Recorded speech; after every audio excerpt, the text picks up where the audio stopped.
acompañarme en este su programa La Voz de la Justicia. Los saluda con mucho cariño y mucho afecto su amigo Iván Robles. Estamos transmitiendo desde la capital del estado de Chiapas, Tuxtla Gutiérrez. El día de hoy, 19 de junio del 2024, pues la verdad es que pues muy contentos de estar con todos ustedes.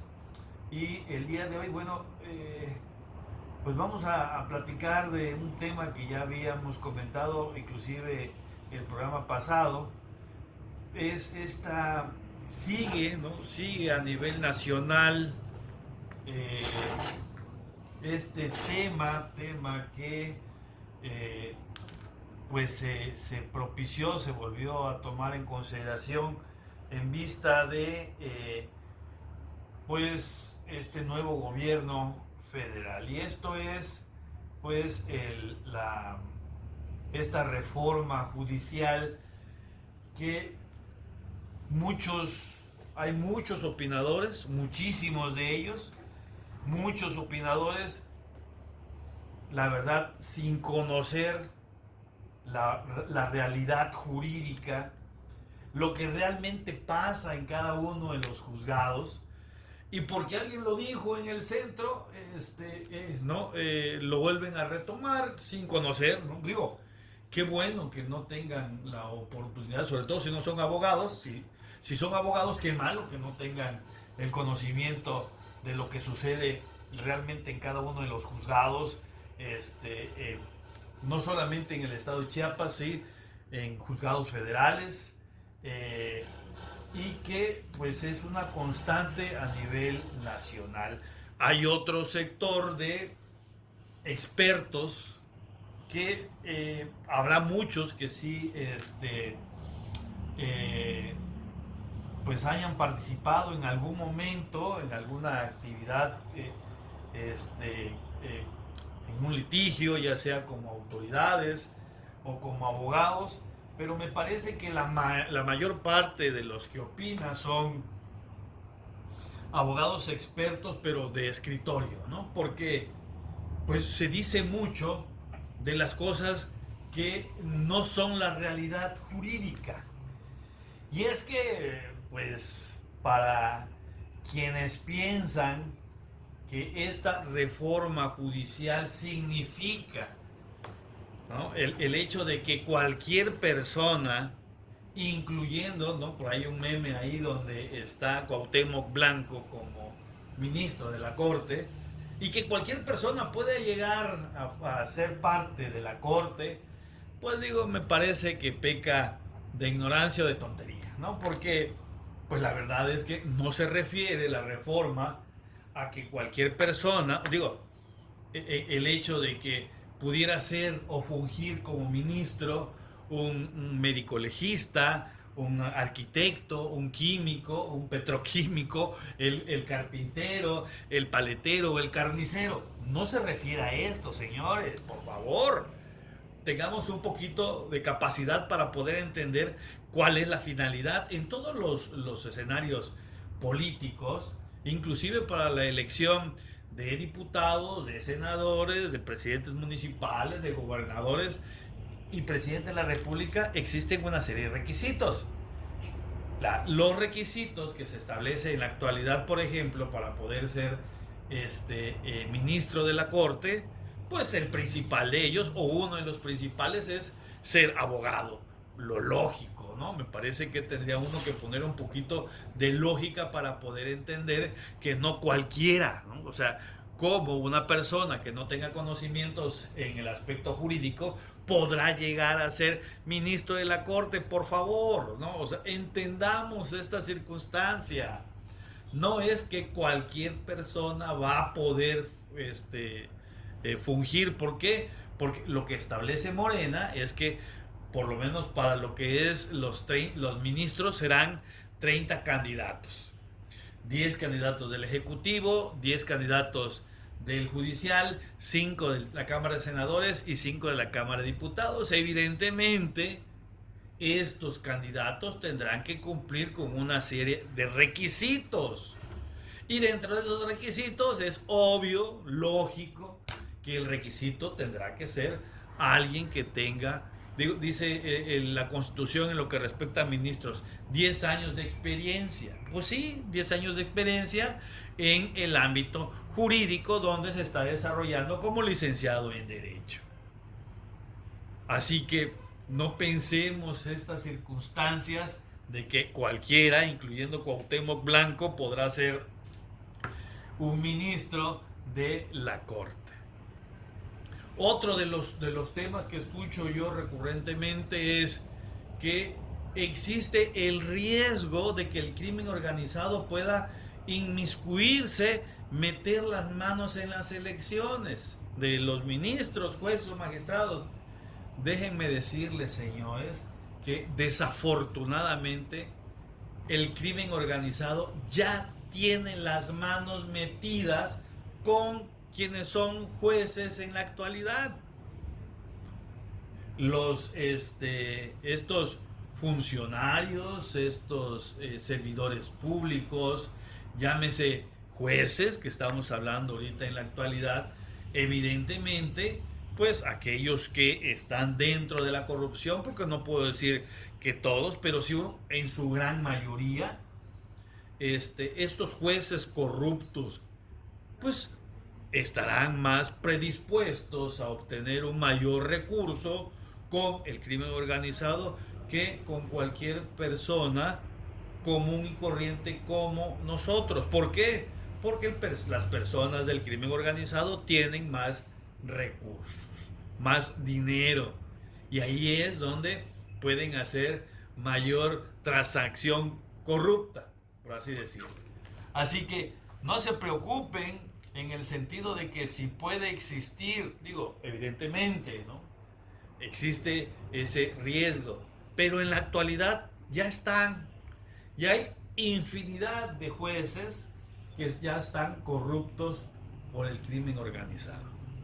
Porque decía, ahí hay más dinero, más lana, más recursos. Así que no pensemos, no creamos que estos señores jueces son las personas más limpias y puras y honorables que existen en el mundo. No, por favor, no es cierto esta circunstancia. La verdad es que hay muchas circunstancias que debe de cambiar en el Poder Judicial, desde el federal hasta el local. Nosotros nos vamos a ir a nuestro primer corte, volvemos.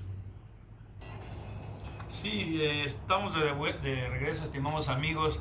Estamos platicando de esto que sigue siendo un tema a nivel nacional, y estas voces que se escuchan, que están en contra de esta posible elección de jueces, magistrados y ministros. Y se escuchan voces que dicen, yo escuchaba ahí a un periodista a nivel nacional, que decía, no, es que lo que pasa que el ciudadano, porque hubo una encuesta por parte de la virtual presidenta, donde publica tres encuestas, y donde en las encuestas sale una mayor aceptación por parte de los encuestados para que se haga esta reforma al Poder Judicial. Y decía este señor, ¿no? El señor Sarmiento, no, es que lo que pasa que no saben, ¿no? La ciudadanía no sabe quiénes son los jueces, ministros y magistrados. A lo mejor no se sabe cuál es la función administrativa, ¿no? Cómo se está compuesto el Poder Judicial, cuáles son las funciones de un magistrado, un ministro. Pero yo estoy seguro que los cientos de miles de personas que han estado enjuiciados, procesados y ahora sentenciados, saben que el juez, la función específica de un juez. Estoy seguro que los cientos de miles de familiares de estas personas que estuvieron en un procedimiento y que ahora están sentenciados y compurgando una pena, saben perfectamente cuál es la función del juez. ¿Eso no implica que toda la ciudadanía lo sepa? Sí, claro, me queda claro que no implica que toda la ciudadanía lo sepa. Pero esto implica que también, o sea, lo que él dice, nadie sabe, ninguno del mexicano sabe cuál es la función de un juez. Digo, me parece que es pecar de pensar que todo el ciudadano mexicano es tonto, ¿no? Evidentemente hay técnicos, los abogados, que conocerán más acerca del tema, pero las personas que estuvieron en un procedimiento, que estuvieron sentadas en la sala de audiencias y vieron perfectamente la intervención del Ministerio Público y la resolución del juez, saben perfectamente cuál es la función del juez y cómo resolvió si resolvió de forma adecuada o inadecuada. Yo escuchaba a un conocido del Poder Judicial Federal que decía que era incorrecto que se pudiera llevar a cabo estas elecciones para elegir a jueces, ministros y magistrados, porque ellos tenían una carrera judicial y con ello me quería dar a entender que estaban preparados, más preparados que los que no han tenido esta carrera judicial. A lo cual yo le decía, bueno, sí, es cierto, ustedes han tenido esta carrera judicial, pero ¿quiénes son las personas que pueden ingresar al Poder Judicial? ¿Quiénes son en la actualidad los únicos que están dentro del Poder Judicial? Y yo le decía, son los hijos, primos, sobrinos, tíos, mamá, esposa, novia de los jueces, ministros y magistrados. Como que si el conocimiento jurídico se diera por herencia. Y habrá hijos de ministros, jueces, magistrados que tengan un gran conocimiento, es más, mucho mayor que el de su papá. Pero habrá otros que no. Habrá hijos de carniceros que tienen ese mayor conocimiento jurídico porque se han preparado y estudiado mucho más. Me decía él, no, pues ni modo que no vayas a apoyar a tu familia, a tus hijos. Entonces, esto significa que si todos los que están en el Poder Judicial van a apoyar a sus hijos, se vuelve lo que es en la actualidad una institución de puros familiares y que bloquean el que no tiene la relación, el que no tiene parentesco, el que no tiene un familiar para poder ingresar al Poder Judicial. Eso es lo que no podemos permitir. Porque si yo digo, sí, solamente nuestros hijos, pues yo que no tengo, que tengo un hijo que está estudiando Derecho, pero que no tengo ningún conocido, familiar o amigo, mi hijo no va a tener la oportunidad que tienen los hijos de ellos y que ellos lo ponen ahí porque en la actualidad el Poder Judicial Federal es una de las instituciones públicas que mejores sueldos tienen. Así que se convierte solamente de ellos y no es de ellos. No es una institución perteneciente a un grupo popular. No es de un número de personas el Poder Judicial. No lo es. Y si lo creen los señores que están ahí, están total y completamente equivocados.